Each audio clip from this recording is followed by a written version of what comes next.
Can I just say they lied to us? We were brought up in a generation and we were told if you work hard, you will be successful. All you have to do is go to school, get one job, stay in that job for the rest of your life, die on that hill, and you'll be fine. But that's not how it's playing out. And for me as a millennial, what I'm realizing is that I'm seeing all these Gen Z people and they are moving into digital assets. They're building different skill sets. They're using media and they're building a life that really encompasses freedom and a different type of skill set. And when I look at the two sides, I feel like millennials are the bridge generation. We were brought up one way, we're seeing things done one way, and we have to decide where we stand and how we're going to navigate. Do we stay stuck or do we move towards a new way of being? Just to give you a little personal example, I remember graduating as a nurse and being like, yes, I'm so excited to be a nurse. I was super ready just to dive into the professional world. And when I got there, I could even sense at that moment that there was a divide between the nurses who had been there for like 20 years and then the nurses who had been there for less than 10 years. The ones who had been there for less than 10 years were getting their master's degrees, they're planning on being an NP or going into being a PA. They had no intention of staying at the bedside for more than 10 years. The ones who had been there for over 15 to 20 years, they were kind of locked in and they're like, I'm gonna die on this hill. This is my home.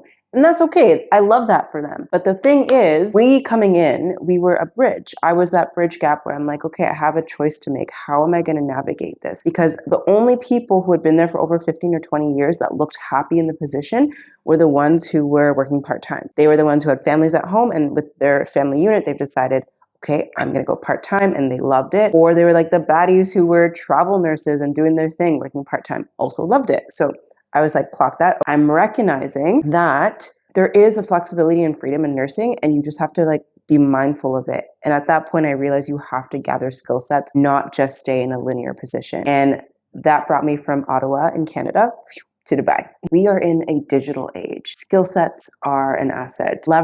Digital leverage is an asset. Intellectual property is an asset. And we used to just think time equals money, which is very true. But the new equation is now alignment plus leverage equals freedom. And when you have freedom of time and freedom of finances because you're self-sourced, that changes your whole perspective on life and how you get to live your life. The hustle culture prepared us for a life that no longer exists. I need you guys to really take that in. So what does success look like in 2026 for ambitious, high-achieving women? I just want to start, number one, with energy dynamics. Not everybody's energy is the same. Not everybody operates the same. Some people are generators and they have energy to go. Some people just need more time and they give you more potent work, but in small doses. So I think part of the journey as we redefine what success looks like for women in 2026 is being aware of your energy levels. What kind of energetic blueprint do you carry, and pairing that with your skills. Some people are natural pattern detectors. Some people are naturally gifted with communication with others. Some people work best in spacious situations. Some people want to be alone. Some people work so well in group dynamics. Understanding what works for you, knowing your energy type, and tailoring your work environment to something that aligns with you is number one. It's part of the biggest change you can make for yourself. Number two, I want to introduce you guys to some new language: frequency, intensity, and duration. I love these three words and I use them consistently within my friendships, relationships, and my work dynamics because we need to really start asking ourselves, how much energy do I have to work? How long can I work at that energy level? And how often can I do that? Some people work in small bursts and some people can give you 2 hours of bomb work 3 times in a day. It's to be spaced out throughout the time. Some people can give you 8 hours of amazing work, then they rest. You have to understand how you work, your frequency, your intensity, and your duration. Once you unlock that, it ties in with the energy like I just spoke about. But being really specific about these 3 words can really change how you communicate.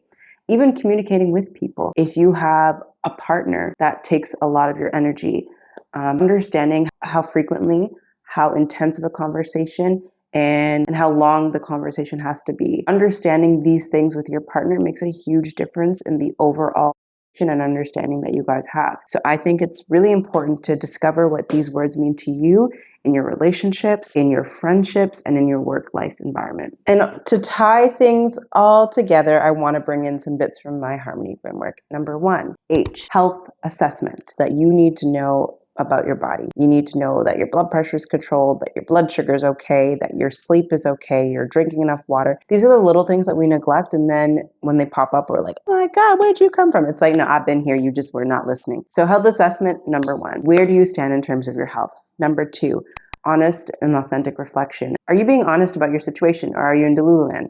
It's cute being in Delululand when we're building our dreams, but there is a level of honesty where you want to go. Where are you, and what do you need to do to get where you want to be? Rest and recovery is always so important because people often think they're resting while they're scrolling on their screen, but for some people that's still quite activated, and you might feel like, okay, because you're in a more calm position, you are resting, but some people need devices to rest. But you have to know what that is for you.